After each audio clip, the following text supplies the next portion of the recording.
Bem, pessoal, iniciamos então a nossa aula de banco de dados. E hoje a aula vai ser bem interessante, porque eu vou apresentar aqui a parte operacional, uma aula bem prática no sentido das apresentações que eu vou fazer para vocês. Eu não vou operar, digamos aqui, né, na minha máquina, mas eu já fiz isso anteriormente, capturei todas as telas para a gente produzir e aproveitar bem o tempo. Vamos deixar para uma próxima semana uma aula de exercício aqui no laboratório, onde a gente vai praticar todos esses exemplos que eu estou trazendo para vocês aqui hoje, tá? Inclusive, a gente vai comentar sobre o trabalho também com base em todo esse material que eu trouxe para vocês. Então, vamos lá, iniciamos aqui compartilhando a nossa tela. Vamos lá. Tela compartilhada. A nossa aula de hoje nós chamamos de Projeto de Banco de Dados, parte 1. Então, a gente vai avançar e eu vou, claro, nessa aula, avançar com alguns temas que nós vamos ver com mais profundidade nas aulas seguintes, como, por exemplo, SQL, linguagem estruturada de consulta, tanto a parte de DDL como DML, mas eu vou ver, né, eu vou mostrar para vocês nessa aula a parte de administração de banco de dados, eu preciso mostrar para vocês, porque, como a gente vai fazer uma prática, vamos partir de um princípio mesmo, tá? E a parte 2 já seria uma parte que trataria sobre a parte de formas normais e normalização, digamos assim, tá? Então, vamos à parte 1. Vamos lá. Então, nós vamos mergulhar nos fundamentos do projeto de banco de dados, abordando aqueles conceitos cruciais e técnicos para garantir a integridade e eficiência dos dados. Eu vou aproveitar e vou fazer o seguinte, como eu vou mostrar, como eu prometi para vocês na semana passada, já desenvolvi uma parte prática, abordando todos aqueles fundamentos, mas eu vou aproveitar e já vou mostrar algo que nós vamos usar hoje, que envolve essa parte de integridade, tá? Vocês já viram isso lá na parte de diagramas de relacionamento, né? Na disciplina que vocês tiveram, que foi modelagem, né, de dados, modelagem conceitual, né, de dados. Então, vocês já viram essa abordagem lá, teórica, e aqui a gente vai ver na prática, tá? Bom, então, os objetivos da aula são compreender os fundamentos, os conceitos fundamentais do projeto de banco de dados, explorar a importância da dependência funcional, do design de esquemas. Vamos falar sobre esquema de banco de dados aqui, muito interessante, e vou abordar essa parte de dependência funcional, que é um conceito importante, e vamos entender essas restrições de integridade, que eu comentei agora há pouco, tá? Como é que elas protegem a qualidade dos nossos dados, evitando a corrupção dos nossos bancos. Então, vamos lá. Conceitos de projeto de banco de dados. Apresentação dos princípios básicos de design, incluindo normalização e desnormalização. Vamos falar um pouquinho de normalização também, tá? Mas sem entrar em muitos detalhes, porque isso é assunto da próxima aula. Próxima aula conceitual, né? Vamos mostrar exemplos no MySQL Workbench, que é a ferramenta que a gente está utilizando, né, para construir os esquemas e trabalhar. Eu vou criar um esqueminha aqui envolvendo clientes e pedidos, tá? E é exatamente isso que eu vou mostrar para vocês. Ó. Aí eu estou apresentando uma estrutura que, na verdade, é um SQL envolvendo DML, onde eu faço a criação de duas tabelas, a tabela de pedidos e de clientes. A gente vai falar mais sobre isso daqui a pouquinho. Princípios básicos de design. Os princípios básicos de design do banco de dados são fundamentados na estruturação eficiente de como os dados são organizados, são armazenados, acessados e mantidos. Isso é feito por meio de uma série de práticas recomendadas. E a normalização é uma das mais críticas. E o que é normalização? É um processo de design utilizado para minimizar a redundância e a dependência de dados. Tá? Então, talvez eu tenha algumas informações que são desnecessárias por tornarem-se redundantes. Tá?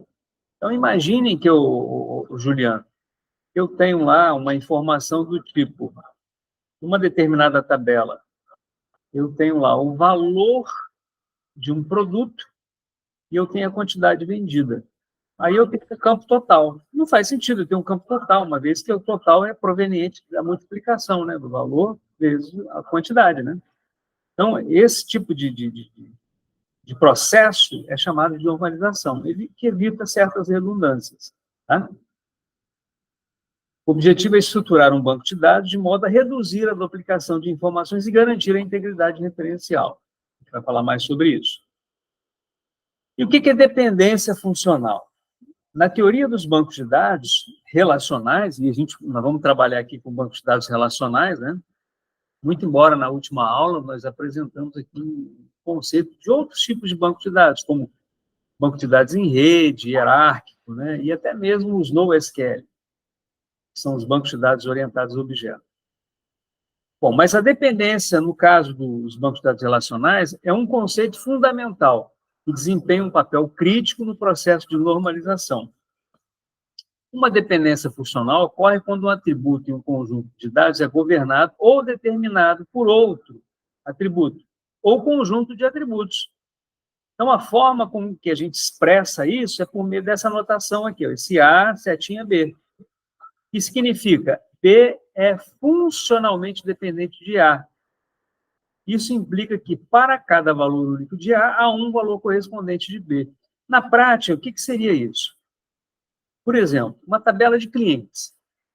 Se cada cliente tem um único ID, que é o identificador, é o código daquele cliente que não se repete, e cada ID de cliente está associado a exatamente um nome, dizemos que nome é funcionalmente dependente do ID.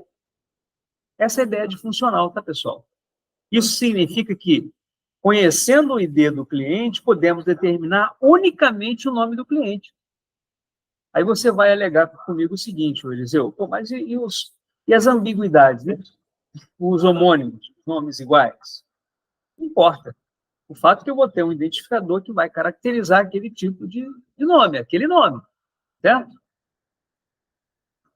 Restrições de integridade. Restrições de integridade são regras aplicadas em bancos de dados para garantir a precisão e a confiabilidade dos dados.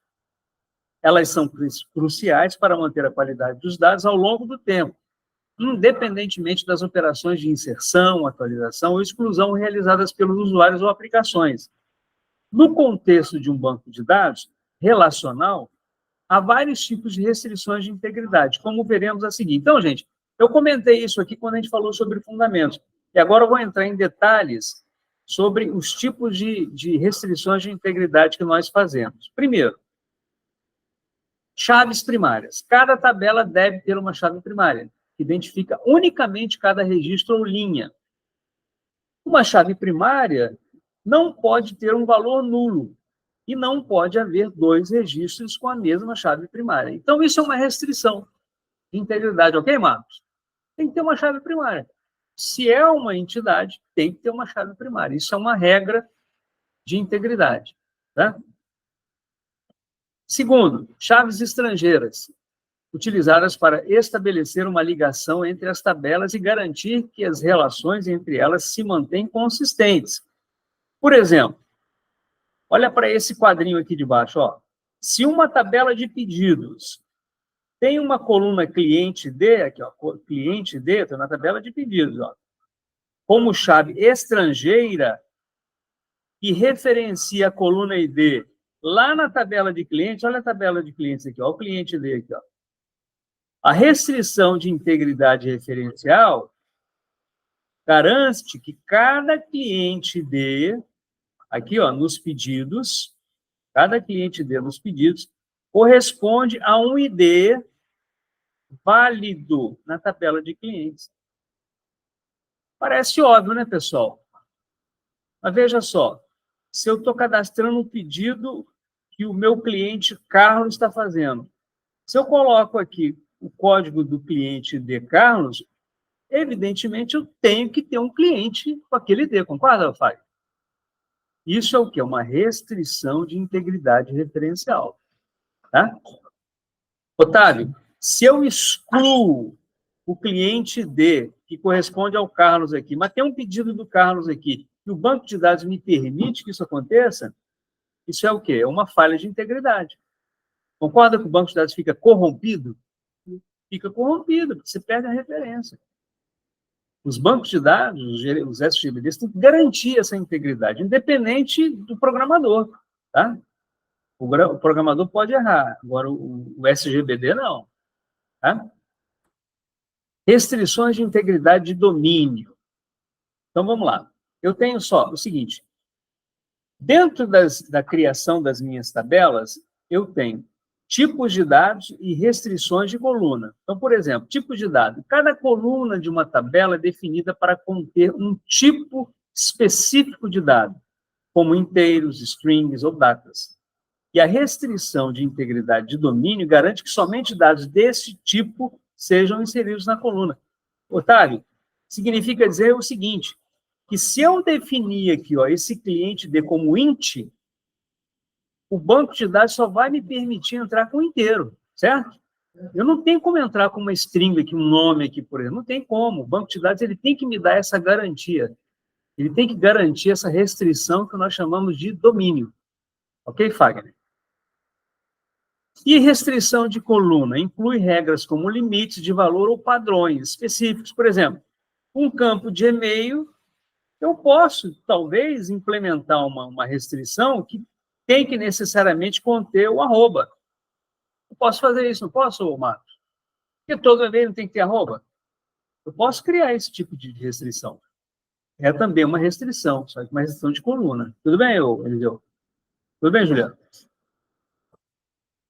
Agora, existem outras restrições, tá? Por exemplo, restrições de checagem, que é o cheque, asseguram que os dados atendam a um conjunto específico de critérios antes de serem inseridos ou modificados na tabela.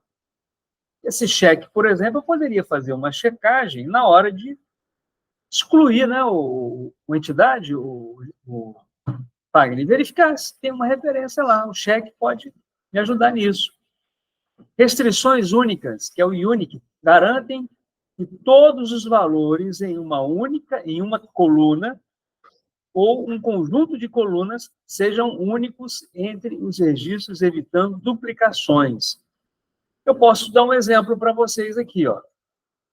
Imagina lá, o Guilherme, você criou uma tabela de clientes, você colocou um ID, que é um atributo identificador, que é um sequencial, certo? Só que lá na tabela de clientes tem um CPF. E você não quer permitir que existam dois CPFs iguais. Ou seja, se tem dois CPFs iguais, você está cadastrando o cliente duas vezes, concorda? Então, você pode criar uma restrição única, chamada de unique, de maneira que, olha, Fagner, além de uma chave primária, eu tenho um atributo aqui que é único, não pode se repetir. Tudo bem, Otávio?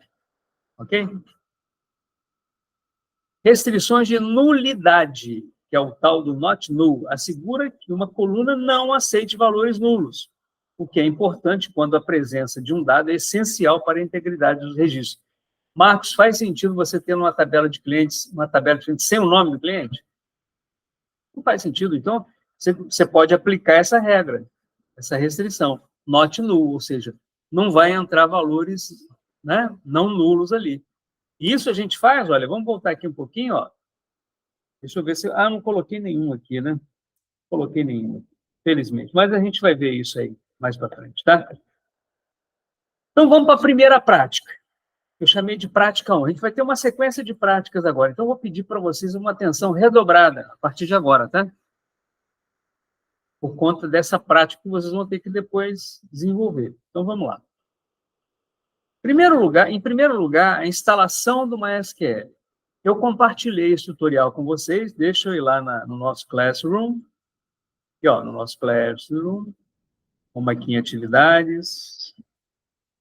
Vamos ver aqui, ó, na primeira aula, se eu não me... Aqui, eu coloquei aqui, ó. Eu tenho um tutorialzinho, Instalação do MySQL, ó. Ah, desculpem. Não. Não é esse aqui, não. Esse aqui é o software, né? Tutorial, eu acho que é esse aqui, né? É esse aqui, ó. Esse aqui. Então, vamos lá. Eu vou dar uma passada rápida, porque depois, quem for assistir o vídeo e tal, pode ir parando com calma, né? O vídeo, né? Então, vamos lá, Juliana. Imagina que você vai instalar esse MySQL, a versão 5.5 que eu estou oferecendo para vocês. Estou fornecendo lá no Classroom, tá? Primeira tela é essa aqui, ó. Quando você clica lá no instalar, ele apresenta essa primeira tela. Aí você segue com o Next. Tá? Bom, se ele é GNU, significa que é o quê, Marcos? É gratuito, né? A gente fica feliz com isso, né? Então, a gente avança. É o tipo de software, né? Estatisticamente, a instalação típica é aquela que melhor atende às suas necessidades. Então, marque o típico, tudo pronto, manda instalar. Clica no install. Uma vez que o MySQL está instalado, a próxima fase é a configuração do servidor. Tá? Então, vamos lá. Vamos confirmar. E agora vamos em frente. Next, para configuração. Primeiro ponto, olha, optamos pela configuração detalhada, para que a configuração do servidor seja otimizada. Então, vamos selecionar aqui, ó, Configuration Detailed, detalhado. Bom, chegou o momento crucial. Deixa eu aumentar um pouquinho essa fonte aqui. Dependendo do uso que vamos dar ao nosso servidor, teremos que escolher uma opção ou outra. Então, cada uma com seus próprios requisitos de memória. Você pode gostar da opção de Development Machine para desenvolvedores, a mais adequada para o uso de propósito geral e que consome menos recursos. Se você vai compartilhar seu serviço nessa máquina, provavelmente será uma escolha, você pode escolher o Server Machine. Ou se você vai dedicá-la exclusivamente como servidor SQL, pode defini-la como um Server Dedicated. Então, gente, vamos escolher aqui o Develop Machine, né? Se você estiver instalando lá num cliente seu, Marcos, interessante que você coloque como servidor, tá? Se você tiver uma máquina só para isso, dedicado. Ok? Eu comentei isso aqui com vocês. Eu posso ter aqui no laboratório uma máquina, Otávio, que seja o servidor, e as outras máquinas só cliente, acessando naquela máquina, tá? É importante. Novamente, para uso geral, recomendo a opção padrão, banco de dados multifuncional.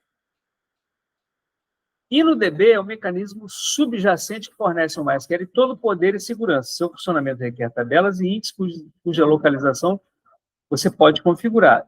Sem força maior, aceite a opção padrão.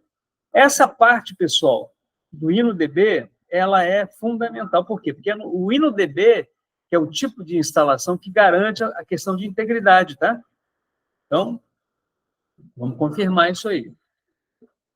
Essa tela permite otimizar o funcionamento do servidor, antecipando o número de utilizações simultâneas. A opção padrão, suporte a decisões de DSS, o lápis será provavelmente o que é melhor se adequa a você. Bom, não estou entrando aqui em detalhes de quantidade de usuários e tal, vamos manter essa opção padrão.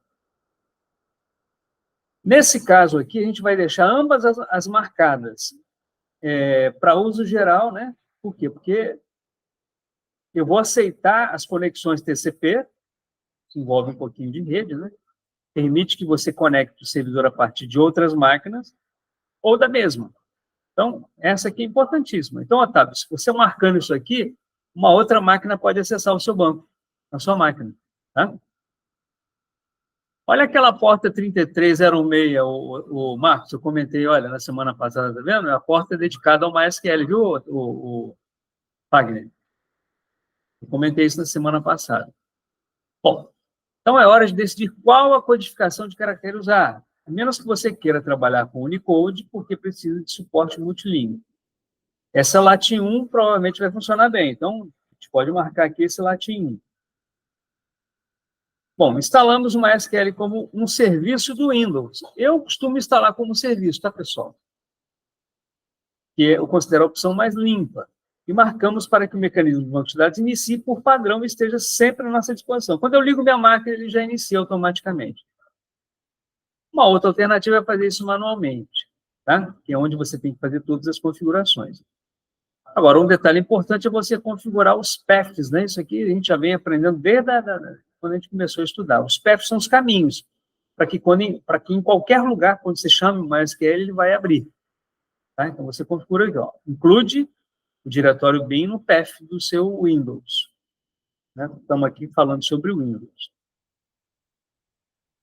Defina uma senha para o usuário root. É uma forma assim, mais segura de você trabalhar. Eu recomendo que todos coloquem como root, né? Root. Vai ser usuário, superusuário root, senha root. Tá? Uma última etapa é você mandar iniciar os serviços. Executou, pronto, fechou, nosso MySQL está instalado. Ok, pessoal? Tudo bem? Isso aqui, o Juliano, é o que você tem que fazer. Tá? Para início de conversa. Tá bom? Oi? Tem um... a instalação está aqui também, ó, no Classic. Agora vamos ao tutorial do Workbench. Rapidinho, tá? Aqui, ó. Segunda parte, ó. Instalação do Workbench. Está compartilhado aqui também com vocês. Vamos dar uma passada rápida, né? Para quem está assistindo o vídeo, isso pode ser importante. Com certeza vai ser importante. Ok, Pedro? Bom, primeira coisa é instalar. Recomendo que todo software que você instala no Windows instalem como administrador, tá? Escolhe uma pasta onde o software vai ficar. Instala na opção completa. Avança na instalação. Deixa ele seguir em frente. Finalizou a aplicação, pronto, acabou. Agora, vamos lá, o Marcos. Eu vou mostrar algumas coisas aqui, usando lá no prompt, tá? Mas aí eu vou mostrar aqui também no Workbench. Como é que você faria no Workbench. Então, em primeiro lugar, você instalou do zero, o Juliano? Clica nesse botãozinho ali para você iniciar suas conexões, tá? Essa setinha demais aí. Essa versão 6.3.9 é que eu estou fornecendo para vocês lá, tá? Bom, aí vem essa telinha. O que a gente vai fazer? A gente vai fazer um teste de conexão, ó. Observem a porta. O host name é o padrão, é o IP padrão, 127.0.0.1. É o local host. Tá? Ele vai dar um warning, vocês continuem. Aí ele tem que necessariamente, se o MySQL está em execução, está instalado em execução, necessariamente, Pedro, ele tem que dar essa mensagem aí, ó. Sucesso na instalação. Tá? Bom, aí, na sequência, o que nós vamos fazer? Você vai dar um OK e ele vai criar essa instância aqui, ó, a instância do root localhost, tá? Então, sempre quando você abrir a máquina, dá um clique duplo aqui para você abrir o Workbench, tá? Ele disponibiliza aqui o nosso sistema. Tudo bem? Workbench instalado, pronto, finalizado, tá?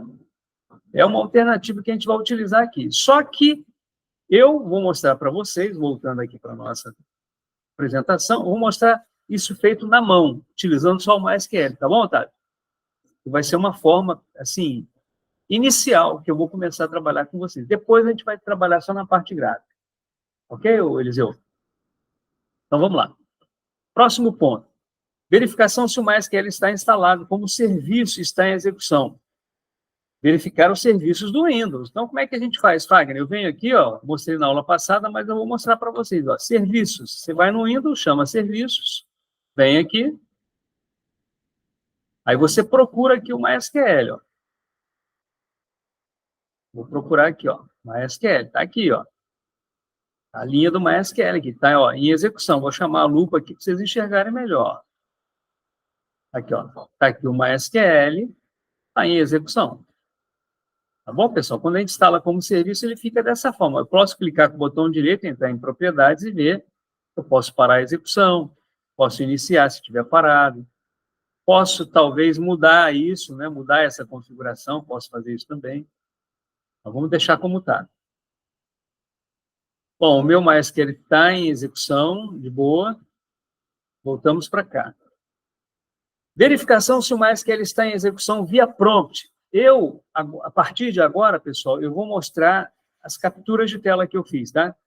Primeira coisa, recomendo vocês a utilizarem sempre o Windows PowerShell.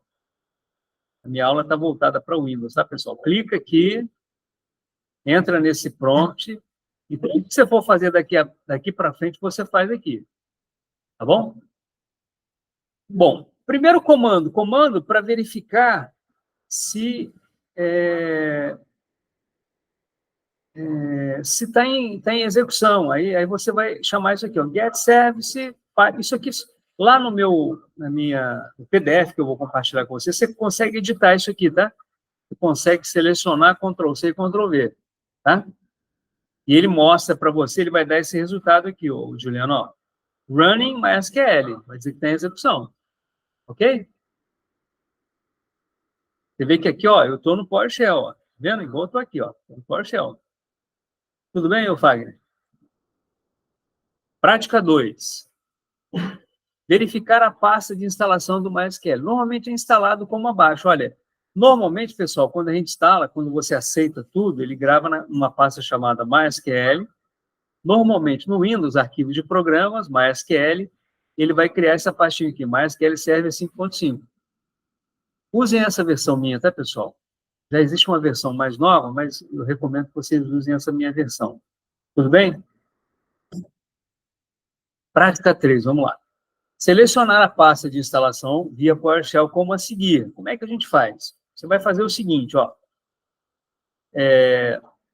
Imaginem que eu quero acessar essa pasta do MySQL Server 5.5. Essa aqui eu vou fazer agora na prática para mostrar para vocês, tá?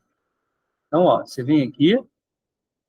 Eu já estou com o PowerShell aqui instalado, aberto, né? Vou mostrar para vocês aqui, ó. Vou abrir aqui embaixo. Vou abrir ele aqui, ó. Vou mostrar para vocês, aumentar um pouquinho a fonte, ó. O que eu faço? Eu dou um CD contra a barra para ir para o raiz. Aí você faz isso aqui, ó, CD. Eu sei que é arquivo de programas. No Windows é Program Files. Program Files. Eu digito P, ó. CD, P. Opa, deixa eu voltar aqui. CD, espaço, P. Quando eu dou um P de Program Files, dou um Tab. Presta atenção, hein, Carlos, ó. Dou um Tab. Ele vai me mostrando, tudo começa com P. Otávio, se eu colocar aqui, Otávio, ó, PR, ele já vai trazer para mim o Program Files. Deu um tab, ele já chamou o Program Files, tá? Aí eu dou Enter, e aí eu vou navegando, igual eu fiz aqui, ó. Aqui, ó. Aí eu vou fazer CD, MySQL, aqui, ó, MySQL. Você viu que eu digitei eu coloquei M, Y, deu um tab, ele já trouxe o ponto barra MySQL, Enter, entrei na pasta. Ok? Aí todos os meus comandos são na pasta bin. Então, eu dou um CD bin, dou um Enter. Opa! Bom, o PowerShell é meio chatinho. Deixa eu avançar aqui, ó. Normalmente eu faço CD, espaço B e dou um Tab. Opa! Ah, desculpem. Eu estou no MySQL, eu tenho que entrar ainda no MySQL Server. Desculpem. CD, MY de novo, dou um Tab. Entrei no MySQL Server 5.5. Eu dei um Enter, estou dentro da pasta. Agora sim, eu vou na pasta bin. Essa pasta bin é chamada de pasta binária, onde estão todos os executáveis lá dentro que eu vou utilizar. Tá certo? Bom, entrei na pasta. Daqui para frente, os comandos eu vou executar nessa pasta aqui. Tá bom? Voltei para a apresentação. Estou indo rápido, tá, pessoal? Depois vocês podem assistir o vídeo de novo com mais calma, porque é muito conteúdo, tá? Então, por isso que eu estou dando uma acelerada. Mas tá bom o ritmo? Tá legal, pessoal? Tudo bem? Bom, próximo ponto. Verificar a versão do MySQL. Eu tenho um comando para isso. Bom, inicia-se o cliente MySQL e se conecta ao servidor. Como é que eu faço para verificar a versão? Eu posso usar esse comando aqui, ó. Vou fazer só mais esse aqui para vocês verem, tá? Ó, MySQL. Opa! MySQL. Estou dentro da pasta bin, -u. Meu usuário é root. Lembra que eu instalei como root? Vou nessa aula aqui mostrar para vocês como vocês vão criar um usuário diferente do root, tá? Daqui a pouquinho eu mostro para vocês. -p espaço menos E, aí eu coloco aqui, ó, select version, abre e fecha parênteses, ponto e vírgula, aspas, dou Enter. Tá vendo? Quando eu dei o Enter, ele pediu a senha. Ele sempre vai pedir senha. Put, dou Enter, aí ele vai me dar a resposta. Olha lá, mostrou. A versão que eu instalei é 5.5.43. Ok? Vamos em frente. Ó, exatamente como eu mostrei. Então, daqui para frente, eu não vou mais fazer os comandos, tá, pessoal? Vocês perceberam como é que é, né? Estou na pasta bin, é só executar o comando que vai. Próximo ponto, prática 4. Para acessar o prompt de comando MySQL em um computador com Windows 11, eu sempre faço assim, ó. Windows 11, eu digito MySQL.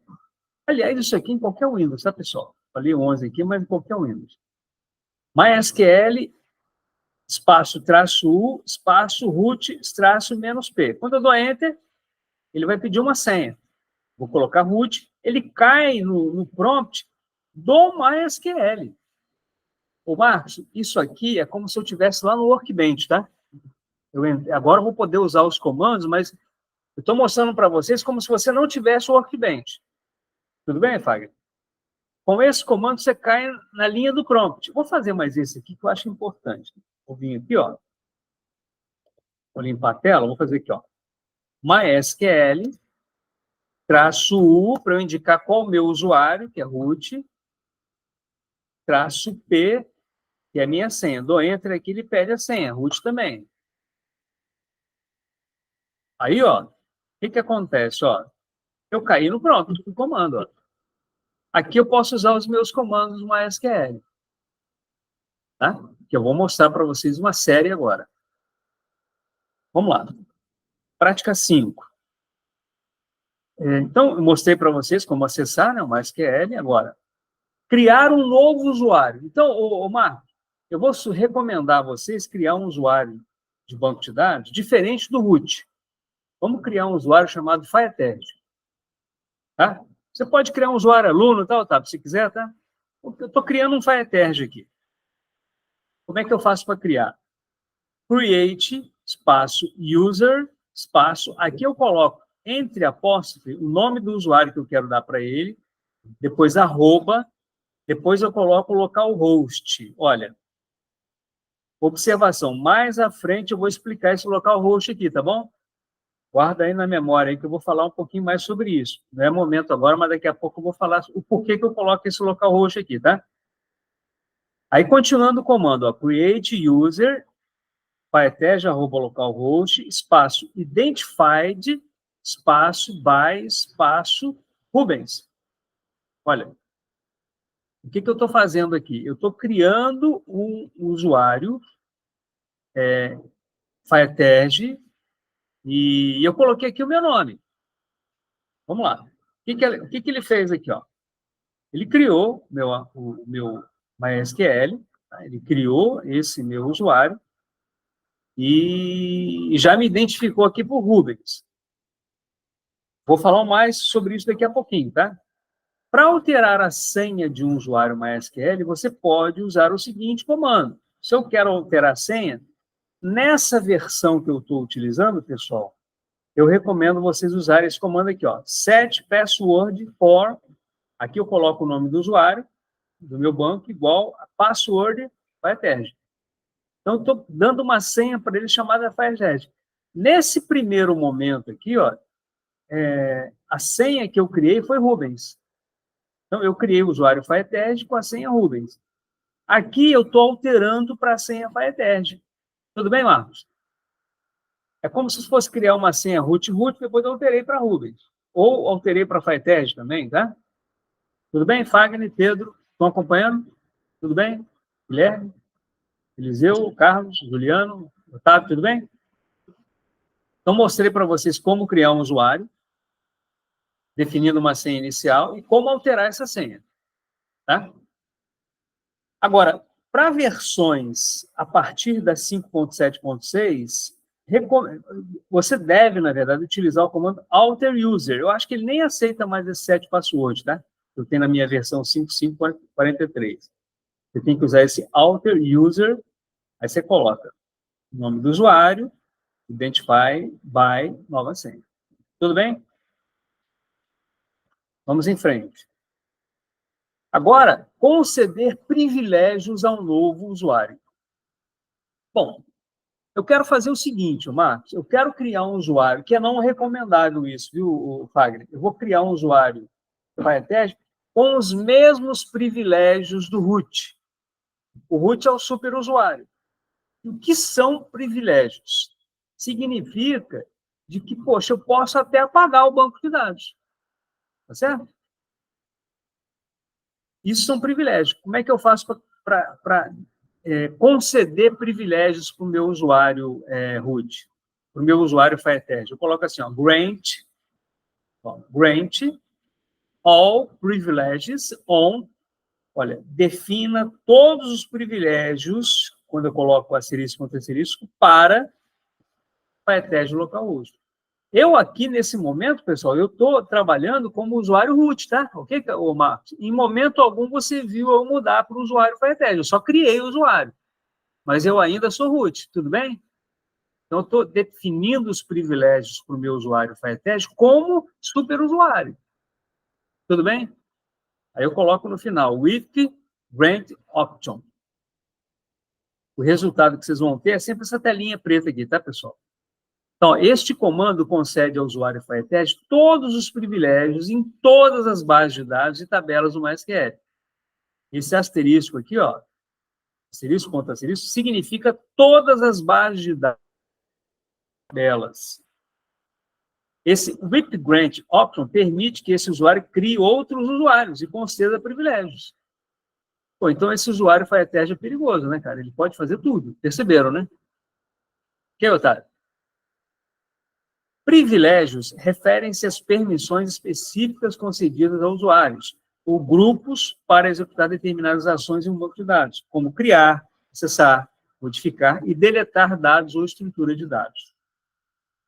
As alterações feitas nos privilégios dos usuários só serão aplicadas após a execução do comando flush privileges, ou seja, se você fizer esse comando aqui, mas se você não fizer um flush, ele não vai confirmar. Tem que fazer esse flush aqui. Tudo bem? Maravilha. Vamos lá. Então, criamos usuários, definimos uma senha para ele, agora vamos testar um novo usuário. Para testar se o usuário Firetest foi criado com sucesso e possui, de fato, os privilégios, você tem que sair do usuário root, e aí, para sair, você dá o comando exit, tá? Aqui, ó. Eu digitei exit, aí eu saí. Voltei para o meu prompt aqui, ó. Só que agora sem o usuário, né? Voltei para o prompt. Só que aí eu faço esse comando aqui, ó. mysql-u-u, espaço Firetest-p. Ele pede a senha. No caso aqui, o usuário é Firetest, a senha é Firetest. O que eu coloquei aqui. Tudo bem, pessoal? Então, agora, Fagner, nesse ponto aqui, ó, eu já estou como Firetest, tá? Já não estou mais como root. Tá? Endereço de acesso. Agora sim eu vou explicar o localhost.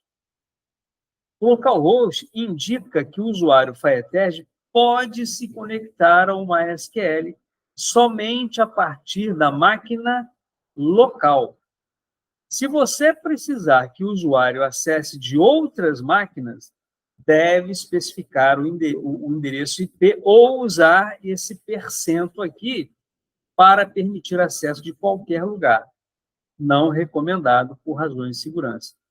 Bom, em outras palavras, Marco, você está na sua máquina aí, viu? Você está criando aí um usuário, ok? Bom, se você for criar um usuário, se você quiser que o cara acesse ou tenha, o cara de outras máquinas tenha acesso à sua máquina, você tem que definir como esse percento aqui, ó. Ou então definir qual IP que vai poder ter autorização para acessar a sua máquina. Ok? Ou então você usa localhost, que é só a máquina local que tem acesso. Tudo bem? Esse localhost indica IP, né? IP local. Tá? Bom, agora, vamos criar, agora que nós já temos um usuário definido, vamos criar um esquema do nosso banco de dados. Você lembra, Fagner, no início eu disse que ia criar uma tabela de clientes e pedidos, né? Só que eu preciso, pessoal, criar um esquema de banco de dados. Entendeu, Pedro? E o que é um esquema de banco de dados? Tem gente, Otávio, que considera o título esquema a mesma coisa de banco de dados. Eu gosto de dar uma diferenciada. Porque esquema é quando você cria uma instância de um banco. Entendeu, Juliano? Eu estou numa empresa, eu quero criar um esquema para o RH, um esquema de banco para o financeiro, entendeu? Ou então eu quero criar um esquema único, corporativo para a minha empresa. Tudo bem. Mas o meu gerenciador de banco de dados, ele pode ter vários esquemas. Você instalou o MySQL na sua máquina, você pode criar vários esquemas. Você criou um esquema para um sistema A, para um sistema sei lá, um sistema de clientes, tá? É um esquema específico. Só que na mesma máquina, no mesmo SGBD, no mesmo MySQL, eu quero criar um banco para o meu sistema de RH, de recursos humanos, um sistema que não tem nada a ver com aquele de clientes, entendeu? São 2 bancos no mesmo servidor. Ok? Isso, às vezes, pode ser um problema. Vou dar um exemplo para vocês aqui. Ó. Lá na empresa, no banco de dados que eu trabalho, é um banco de dados que atende ao meu sistema financeiro, só que atende o sistema de RH. Às vezes o RH, cara, eles estão fazendo um processamento muito pesado, de backup, não sei o quê, e acaba degradando o meu banco, os meus acessos ao meu sistema. Por quê? Porque está dentro mesmo do gerenciador, do banco de dados, entendeu? Então, o ideal, cara, se for um sistema crítico, é que você tenha uma máquina dedicada só para o seu banco, entendeu? Isso é ideal. Bom, mas vamos lá, vamos criar um primeiro esquema. Uma tabela clientes que armazena informações sobre os clientes com os seguintes campos. Cliente D, chave primária, nome, e-mail. Agora uma tabela de pedidos e registro dos pedidos feitos pelos clientes, com os seguintes campos. Pedido ID, cliente, ID, data pedido e total. Otávio, essa é a parte inicial, né? Essa é a parte da modelagem, né? Definir os campos, bonitinho, não é isso? Agora vamos botar a mão na massa. Vamos para o projeto físico, projeto do banco de dados. Vamos lá. Ainda na modelagem, você definiu um relacionamento entre clientes e pedido. É um clássico exemplo de um relacionamento de um para muitos. Vocês viram isso aqui já, não já, pessoal? Ou seja, um cliente pode fazer N pedidos, ou vários pedidos, né? Tudo bem? E a volta? Cada pedido que foi feito aqui, ó, cada pedido está associado a apenas um único cliente. Então, esse pedido aqui é daquele cliente específico. Ok? Então, vamos lá. Para criar um esquema para as nossas tabelas, o código SQL é o seguinte. Agora sim, o Juliano, agora é mão na massa. Seria mão na massa, olha aqui. Ó. Primeira coisa que você vai fazer. Você vai dar... Lembra daquele do prompt do MySQL? Você vai fazer esse comando aqui, ó. Create database. Eu chamei esse banco de dados aqui de BD FireTag, tá? Eu coloquei caractere 7, UTF-8MB4, esse aqui é o tipo de codificação que ele vai ter. E eu coloquei esse colete UTF-MB4 Unicode CI. Isso aqui são configurações que diz respeito à questão de acentuação, né? Acentuação, essas configurações mais específicas do nosso país, por exemplo, né? Detalhes sobre o comando de criação do esquema. Vamos lá. Em primeiro lugar, create esquema database. Aqui, ó. Fiz isso aqui, ó. Create database, né? Então, ó, ou eu uso create database ou create esquema. Essa é a instrução utilizada para criar um novo esquema, o banco de dados. É o primeiro passo para a criação de tabelas. Vistas seriam views, né? Procedimentos armazenados, que serão os procedures, e outros objetos dentro do banco de dados. A gente vai ver tudo isso mais para frente, tá? São outras opções de criação, uma vez que o seu esquema está criado. O BD FireTag é o nome que nós demos para o nosso esquema. Está sendo criado. Os nomes de esquemas no MySQL são case sensitive, em sistemas Unix. Então, se você estiver lá no Linux, você tem que ter cuidado com isso, tá? Você criou um nome de um banco de dados em maiúsculo, você vai ter que tratar sempre como maiúsculo, tá? Uma boa prática é usar essas crases, né? Para evitar problemas com palavras reservadas ou caracteres especiais, tá? Observa que eu estou usando uma crase aqui, ó, tá? Ao criar um esquema, você também pode especificar várias opções, como o conjunto de caracteres e o collation. Representa tipo de ordenação, né? Ordenação de caracteres, como eu já citei. Esse carar7 UTF-8 MB4 define o conjunto de caracteres para o banco de dados, como o UTF-8. Suporta todos os caracteres Unicode, incluindo, inclusive, aqueles emotions. Lembra dos emotionzinhos? Inclui os emotions também. É recomendado para a maioria dos aplicativos modernos que precisam de suporte internacional. E esse colete UTF-MB4, Unicode, define a regra de ordenação e comparação de strings para o banco de dados.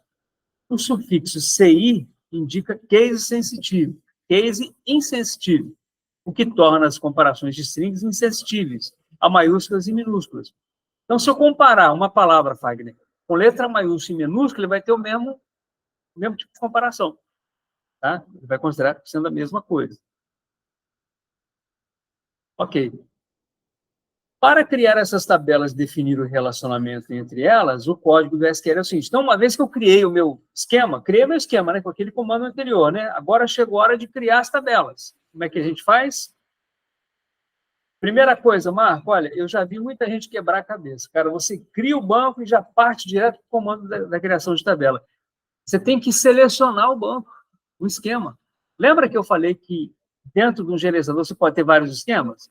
Então, você tem que dar um comando primeiro para selecionar. Então, você faz esse comando aí, ó, use bd findEdge, ponto e vírgula. Selecionei o banco, olha lá. Fiz o comando, ó.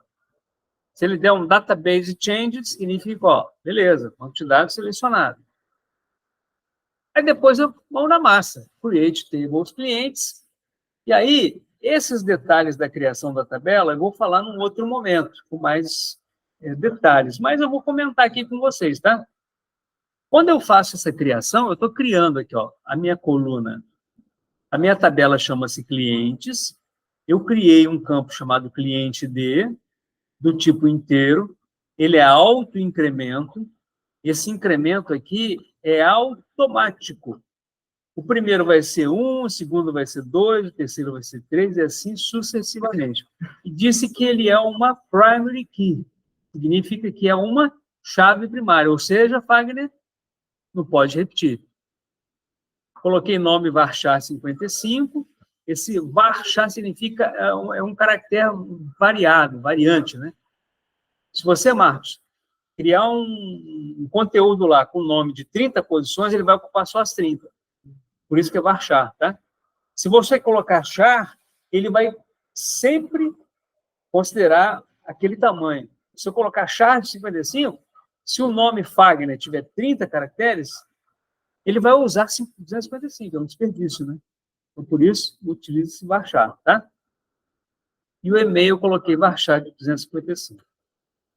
Depois você cria a tabela de pedidos, com a parte de configuração tem as mesmas características. Ó. O pedido ID é um primeiro campo, ele é inteiro auto-incremento, também é chave primária. Criei aqui um campo chamado cliente D, que faz referência, né, à tabela de clientes, do tipo inteiro. Criei uma data de pedido do tipo date, a gente vai ver mais sobre essas questões de data. Criei um campo total, Otávio, do tipo decimal.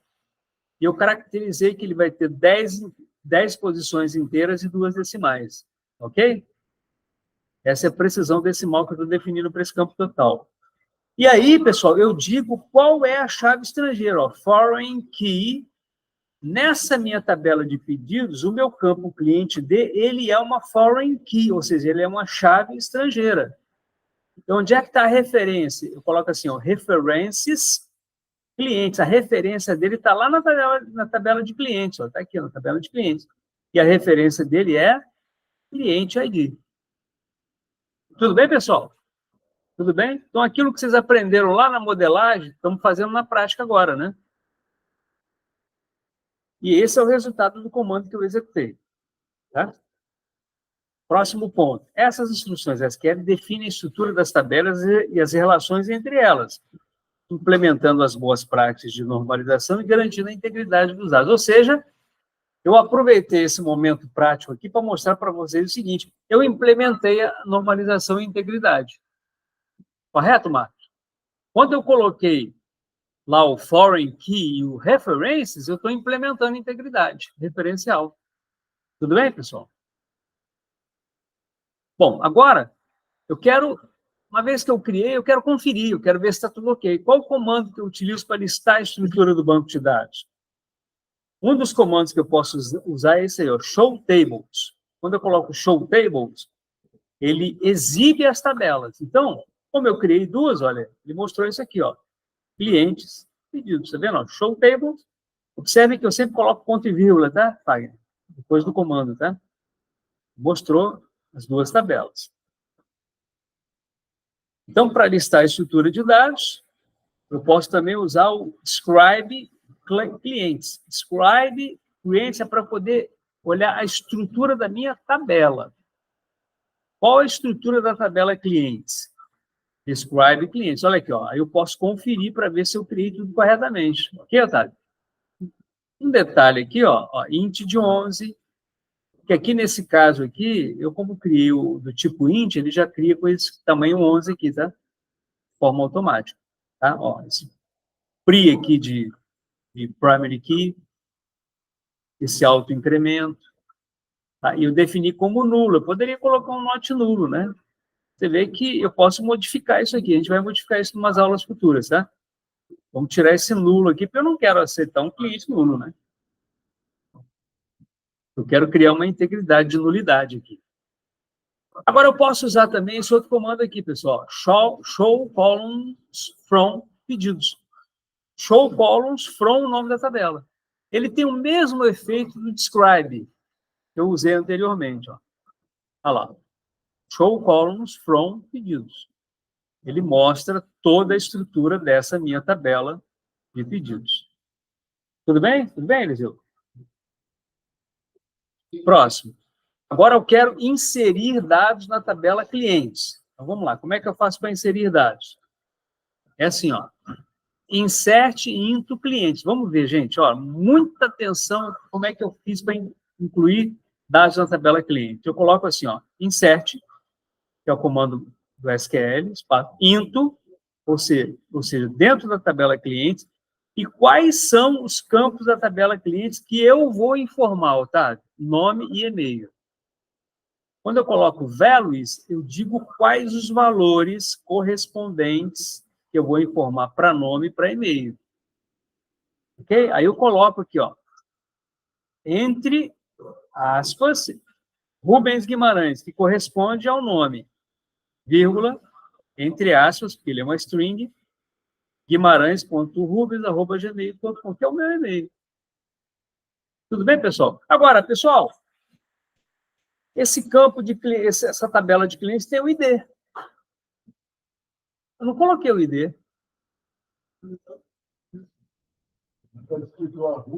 Não, o Carlos, eu defini que nessa tabela o ID é auto-incremento. Então, automaticamente, ele já vai criar o código 1 para mim. Entendeu, Juliano? De forma automática, eu não preciso me preocupar. Quando eu vou incluir, sempre que eu for incluir, eu posso botar só o nome e o e-mail, porque ele sabe que o primeiro é 1, o segundo é 2, o terceiro é 3 e por aí vai. Eu queria saber como faz na discussão, por exemplo, de numeração agora matrícula, né? Como que a gente faz nessa chave primária, a gente começar do 1, 2, especificamente, para a gente já colocar um pré-definido, igual a nossa matrícula. Cada ano ela muda, né? Assim, não a nossa, mas a gente entrou em 2022, em 2022 tem um núcleo do curso e tal, e aí depois vai a sequência. Da muda, da 2, da 3, e aí por diante. Aí como que ia fazer isso na chave primária? Então, olha só, Juliano, aí são duas coisas.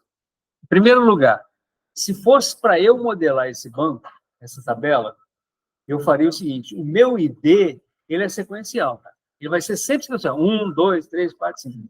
Esse campo de matrícula, ele teria uma outra conotação. Ele seria uma chave, nós chamamos conceitualmente de chave candidata. Ele é uma chave candidata a ser uma chave primária. Mas, na verdade, é uma chave auxiliar, é uma chave secundária. Mas eu posso, para não repetir, colocá-la com aquela integridade única, né?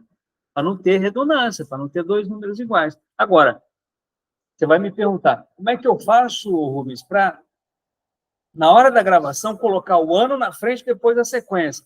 Aí, meu amigo, é lógica de programação. Aí é algoritmo. Você vai fazer um algoritmozinho para isso. Como assim? Não, sim, eu posso criar uma chave aqui para o nome, uma chave secundária. Posso, sem problema nenhum, uma chave. Eu não criei uma chave estrangeira? Não, mas você tem que dizer qual que é o campo que você quer como chave. Você tem que dizer para ele, ele não vai adivinhar qual o campo, entendeu? Igual esse campo que o Juliano falou. Pô, é claro que ele vai ser chave na minha tabela, porque a chave é como se fosse um índice, é como se fosse pegar um livro, tá? Eu quero procurar o título tal. Você não vai no índice, você ir lá na página direto? O banco de dados trabalha assim também. Quando você cria um índice, ele vai no índice para saber qual que é a localização daquele registro do banco. Se você não coloca o índice, ele vai sequencial, cara. É tipo assim, se você não criou um índice, você tem que pesquisar folha a folha do livro até chegar lá, entendeu? Na faculdade, vou colocar. Aí 2022, 2023, agora virou um ano. 2024 vai fazer. Aí é algoritmo. Aí o seu algoritmo, o seu programa, na hora de incluir, o que você vai fazer? Você pode criar até uma trigger, que eu não recomendo, que é um gatilho, que é você sempre colocar o ano na frente e uma sequência em seguida. Você pode fazer isso. Não recomendo. Eu recomendo fazer lógica mesmo, faz uma lógica. Quando antes de gravar, você concatena dentro do campo o quê? O ano, depois um sequencial dentro daquele ano. Você vai fazer uma lógica para isso. Você concatena isso e manda gravar. Acabou, cara. Entendeu? Não é difícil. Eu tenho sistemas que eu faço isso. Na boa. Funciona de boa. Entendeu? Mas isso não, embora seja um campo único, não se caracteriza como uma chave primária. Normalmente a chave primária é um ID. E os próprios gerenciadores de banco de dados, eles sugerem de que você use esse aspecto de ID. Existem alguns frameworks de banco de dados que eles já trabalham já em função da existência de um ID. É por isso que é altamente recomendado. Você trabalhe sempre com ID sequencial. Para toda tabela que você fizer, crie um ID. Entendeu? Por mais que essa tabela seja um relacionamento entre duas, crie um ID para ela. Por quê? Porque vai que amanhã depois você vai usar um framework que vai automatizar o seu banco. Cara, você já está preparado para isso.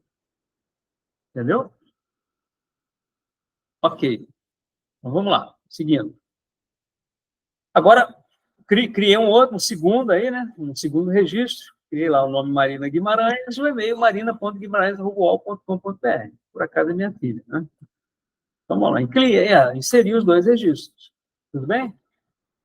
Legal. Essa é a resposta que ele me dá. Query ok, quer dizer, consulta ok, funcionou. Beleza. Um registro afetado. Um raw affected, quer dizer, uma linha afetada. Para cada comando que eu dei, foi uma linha inserida. Agora eu vou para a tabela de pedidos. Lá na tabela de pedidos, eu já tenho que ter um cuidado, Fagner. Por causa do quê? Por causa da minha chave estrangeira.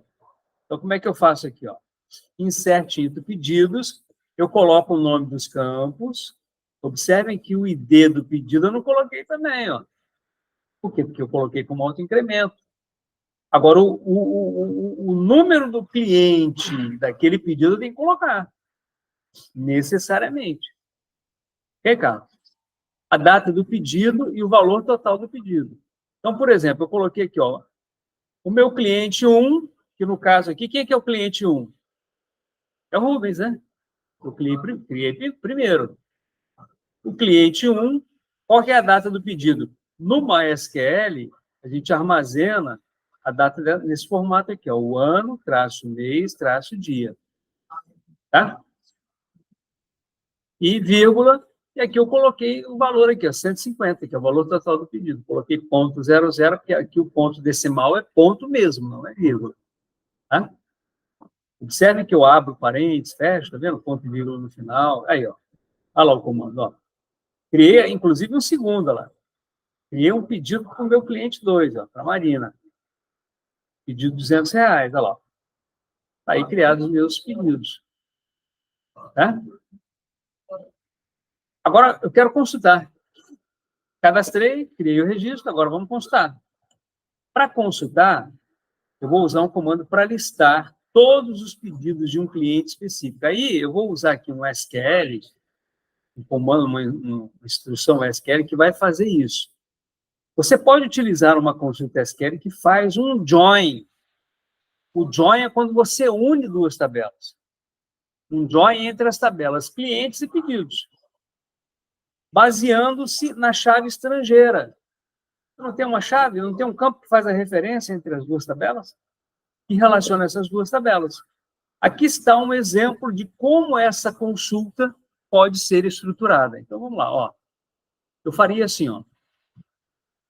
Selecione, eu quero o nome do cliente, lá da tabela clientes, eu quero o número, o ID do pedido, na tabela pedidos. Observem que eu estou mostrando um campo de uma tabela e, na mesma consulta, mostrando o campo de uma outra tabela. Percebeu, Marcos? Vírgula. Data do pedido, o total do pedido. Bom, aí eu vou partir da minha tabela de clientes. Só que eu vou fazer um join, ou seja, junte com a tabela de pedidos on, tá ligado aí, Pedro? Tá ligado aí, Pedro? On clientes.cliente.d igual a pedidos.cliente.d. Pessoal, aqui é que está a essência do join. Quando eu faço o join, o que eu tenho que fazer? Eu tenho que indicar para ele qual vai ser o campo referência que vai ligar as duas tabelas. Então, o meu campo referência é o cliente D na tabela clientes e o cliente D na tabela pedidos. Com isso, ele faz um join. Ele juntou as duas. Fagner, se eu terminasse o comando aqui, ele listaria para mim todos os pedidos de todos os clientes. Só que, no caso, eu quis especificamente os pedidos do cliente Rubens Guimarães. Aí, o que eu fiz? Eu coloquei uma cláusula chamada where. Significa onde clientes.nome, quer dizer, o nome do cliente é igual a Rubens Guimarães. Ou seja, ele só vai trazer... Ele juntou as duas tabelas, só que ele só vai listar para mim aquela união de pedido e cliente referente do Rubens. Ô, Marcos, se eu tivesse 10 pedidos na tabela de pedidos, ele listaria os 10. Eu mandei selecionar o nome Rubens. Tudo bem, Juliano? Ok? Ah, não, mas aí o Otávio, ele quer o seguinte, eu quero os pedidos do Rubens feitos na data tal. O que eu faria aqui? Eu colocaria where clientes.nome igual a Rubens Guimarães and data pedido igual a uma determinada data. Ok, Otávio? Ele listar todos os pedidos do Rubens naquela data. Aí eu posso ampliar pedidos no mês, pedido no ano, né? Posso fazer o que eu quiser aqui. Isso é a minha linguagem estruturada de consulta, que é o SQL, que nós vamos ver com mais detalhes numa aula específica sobre isso aqui. Ok? Agora, olha a prática lá. Ó. Fiz o comando, olha lá, listou pedido do Rubens. Tá vendo, pessoal? Estou fazendo sempre no prompt de comando. Ó. Se eu fizer, Marcos, lá no Workbench, o resultado é o mesmo. Tá? Conclusão, pessoal, de tudo isso que eu mostrei, de todos esses conceitos que eu mostrei para vocês. Bom, a gente encerra aqui essa parte do nosso curso com uma compreensão, assim, um pouquinho mais aprofundada do que é um projeto de banco de dados. Prontos para aplicar esses conhecimentos no design e na implementação de sistemas de banco de dados eficazes e seguros.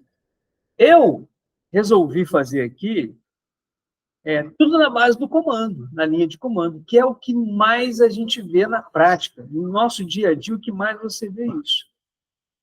Tudo bem, pessoal? Ficou claro? Ficou claro para vocês? Desculpa. Ficou claro para vocês? Muito bem. Vamos fazer o seguinte, ó. Só para terminar, uma outra frase conclusiva. A habilidade de aplicar corretamente dependências funcionais foi aquele primeiro ponto que eu mostrei, né? E restrições de integridade é também fundamental para qualquer desenvolvedor ou administrador de banco de dados, conhecido como DBA. Tá? Bom, agora eu vou pedir um trabalho para vocês, tá? Então, vamos fazer um parênteses aqui na aula. Esse aqui é o trabalho para nota 1, tá? Não, esse aqui é o trabalho da nota 1. É um trabalho que vocês vão fazer para valer, para somar com a prova, tá? Bom, eu quero que vocês façam um desenho de um banco de dados para um sistema de gerenciamento de livraria no MySQL Workbench e implementação no MySQL. Então, vocês podem utilizar o Workbench para poder construir isso, desenvolver isso. Vocês podem fazer a modelagem. Eu não quero modelagem aqui não, viu, Juliano? Não quero aqueles desenhos, me disseram que aprenderam o BR modelo, né? Eu não quero nada disso. O que eu quero são os comandos, igual eu mostrei aqui, porque minha aula é sobre isso. Eu quero que você me mostre a criação do seu modelo de dados na prática. Se você quiser fazer o desenho, quiser fazer um DR lá, mesmo que manual, tudo bem. Pode fazer no Word, tá? No PowerPoint, não tem problema. Mas eu quero que você defina uma estrutura para gerenciamento de livraria. Tá bom? Bom, vai dizer que eu sou um cara muito bacana com vocês? Vou fazer o seguinte, eu vou fornecer para vocês um modelo, tudo bem? Já que meu interesse é mais projeto de banco de dados, tudo bem? Então, vou dar essa sugestão para vocês aqui, ó. Estrutura de banco de dados. Inicialmente, vamos definir uma estrutura para o nosso banco de dados, indicando as entidades e relacionamentos. Em seguida, vamos detalhar os passos e o código SQL. Só que eu não vou mostrar o código SQL com vocês. Eu vou mostrar só isso aqui, ó. Eu tenho uma tabela de autores, tá? Eu tenho lá primary key, ID autor, nome, bio, seria a biografia do autor.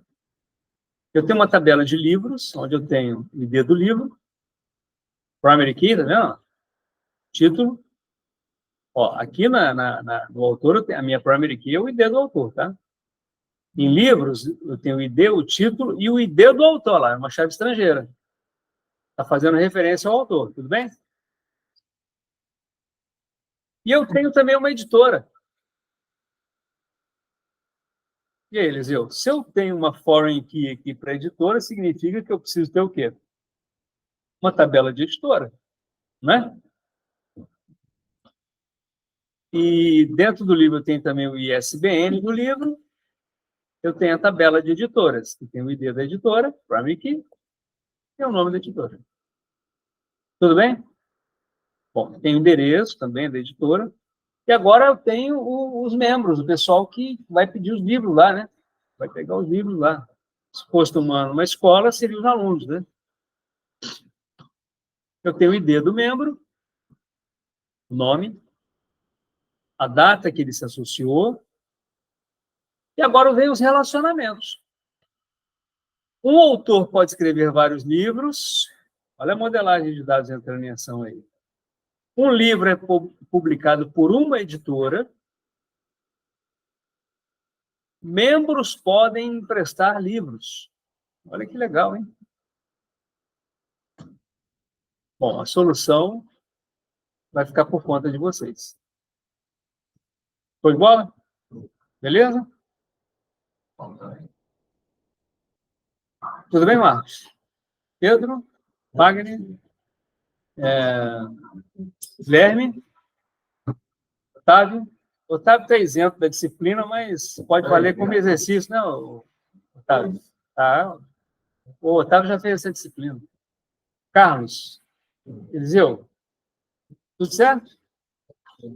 Beleza? Então, vamos voltar aqui para o nosso bate-papo. Não, trabalho em equipe. Eu vou fazer o seguinte, deixa eu parar a apresentação, deixa eu encerrar a gravação aqui, que nós vamos conversar um pouquinho mais sobre o trabalho, sobre a aula, tudo bem?